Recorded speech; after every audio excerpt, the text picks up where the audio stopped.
Hi, I'm Shayna, and together with my partner Shira, we are How to ABA. We're behavior analysts who create weekly content about how to teach children with autism so that they make real progress. And we create shareable resources to make your job just a little easier. Today's topic is all about how to fill in a task analysis data sheet. And if you want more videos like this, make sure to subscribe and hit the notification bell to stay updated on new video releases.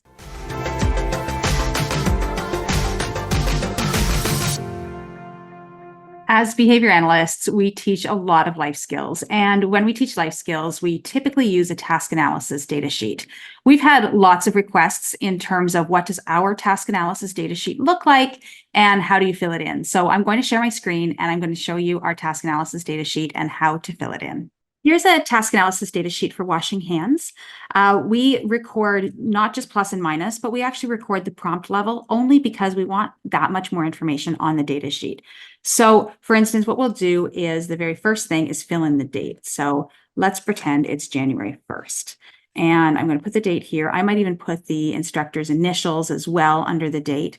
And then I may do a backward chain or I may do a forward chain. And in that case, if I'm doing a backward chain, really all I'm going to do is just put in minuses the whole way down, and then just on the very last step, I'm going to put whether it was a full physical prompt, partial prompt, gesture, etc. So maybe it was a full prompt right here, or throw a paper towel.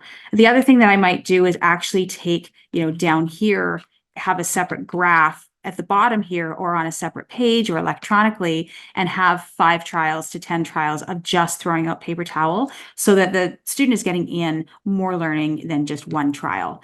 But sometimes what I do instead of a true backward chain, I actually do a total task presentation with a backward chain.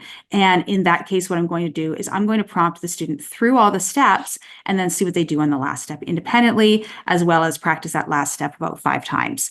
Now, if that's the case, maybe the very first time around, this is all full prompts because the student has never seen this. So I might put in, a full prompt all the way down here, and then I get to the last step and, it may be full prompt the whole way down, right?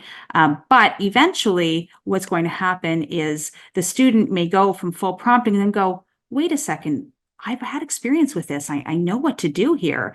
And you may not have to do a full prompt for every step, even if you're not really teaching that step, right? So, after a while, you might actually be able to say, okay, so, I might need a full prompt for turn on tap, but, when it comes to wetting hands, the students got it down pat, even after just a couple presentations. So, I'm going to mark just a plus because the student can do it. So literally just plus because plus means correct.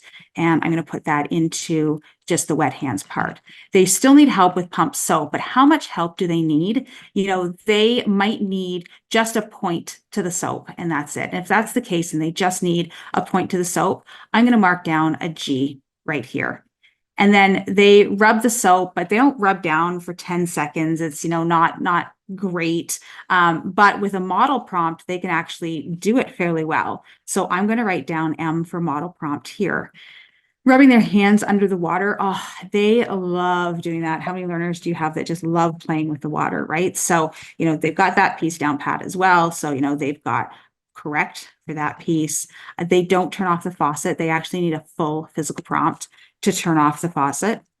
So I'll put a full prompt there. Once the tap's off, though, you know what? They're actually doing a great job of getting the paper towel. Now, sometimes, if you're in a home-based setting, you're not using paper towel, you'd be using a hand towel. That's when you would just modify this and it's not paper towel anymore. But for the sake of this data sheet, it's paper towel and they can totally do it. Now, trying the hands is still a little bit tricky. They're just not doing it fully. So, we give them a model prompt.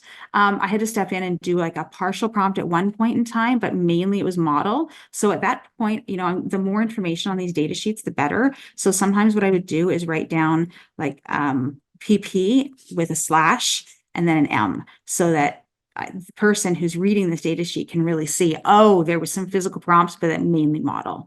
And then throwing out the paper towel, we've been practicing now for, 10, 15, 20 trials, and they've got it. So here we go.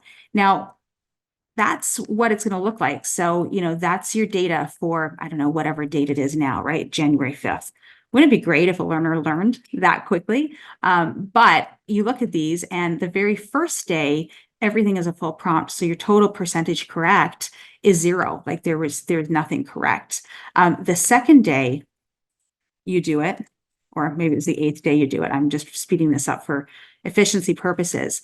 I'm just looking at the correct responses. So they've got 1, 2, 3, 4. So there's 4 correct responses. So 4, I wish this was out of 10 because it would be easy math, but 4 out of 9 is what is correct, and then as a percentage correct, doing quick math in my head, it's just under 50%. So like 45%-ish would be that. And hopefully you're going to see these data increase over time. And that's what you can plot on an Excel graph or a different kind of line graph so that you can see that over time. But this gives you, just plotting it from the full prompt, partial prompt, gesture, etc. It just gives you more information as you're analyzing the graph, because maybe the student's percentage correct isn't moving very quickly. It's always at 10% or 20%, or it fluctuates between 20 and 30, but we're seeing the full prompt decrease and going, towards other things.